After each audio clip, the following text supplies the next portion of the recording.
Bonjour à tous, c'est Emmanuel pour le French Libertarien, votre podcast hebdomadaire ultra-néo-libéral. Le libéralisme est souvent perçu comme une doctrine dite de droite, qui serait fondamentalement opposée aux idées de gauche. J'ai publié de nombreux articles pour tenter de montrer que non, justement, ce n'est pas incompatible en soi, et que si la majorité des libéraux actuels s'identifient comme appartenant à la droite, ce n'est pas une caractéristique fondamentale du libéralisme, mais tout en plus une coïncidence historique.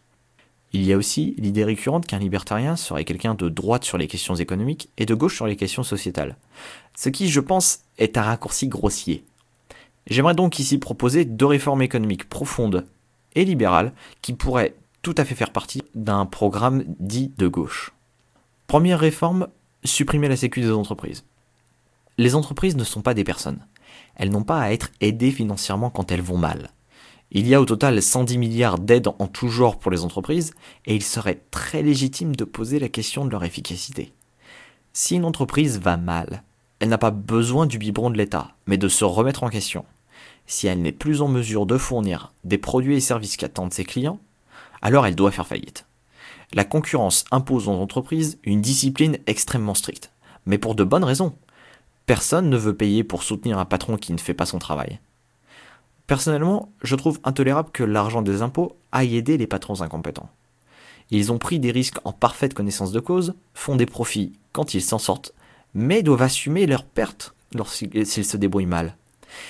Quant à l'inquiétude vis-à-vis des salariés, elle est légitime, mais à chaque euro donné à une entreprise en mauvaise santé est un euro de moins qui aurait pu financer un emploi durable dans une autre entreprise. J'ai parfaitement conscience de l'opposition politique qui se montrait face à une telle mesure. Mais il faut se rendre compte que le maquis actuel n'est pas de la politique économique vertueuse, mais du corporatisme pur et simple. Et je pense que socialistes comme libéraux peuvent s'entendre sur le fait que le corporatisme n'est pas une chose que l'on souhaite voir rester dans le paysage économique français. Deuxième réforme, rendre les salariés actionnaires. Un des problèmes de l'économie française est que nous avons un fort taux d'épargne, mais que cette épargne ne va pas irriguer l'investissement des entreprises françaises. Dans le même temps, nous avons une contradiction qui m'échappe. Un des thèmes chers à la gauche est la volonté que chaque salarié ne soit pas un simple outil dans son entreprise, mais qu'il détienne une part du gâteau, si je puis dire. Eh bien, alors pourquoi avons-nous mis en place un système de retraite intégralement par répartition, qui s'apparente entre parenthèses à une pyramide de Ponzi, alors que si les salariés avaient eu moins de cotisations à payer, ils auraient pu, même au travers d'outils encadrés, accumuler de l'épargne et du capital. Et nous n'aurions jamais eu aujourd'hui cette concentration extrême du capital dans quelques mains. Je sais que c'est un sujet assez complexe qui touche à de nombreux autres sujets comme la retraite, la taxation du capital, etc. Mais il y a la place pour une réforme de gauche pour moins de répartition et plus de capitalisation.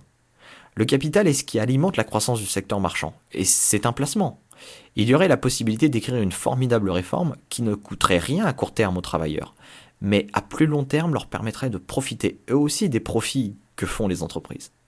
Si les actionnaires font soi-disant des profits indécents, pourquoi tenter de les interdire ou de les taxer quand on peut faire des salariés des actionnaires eux aussi ?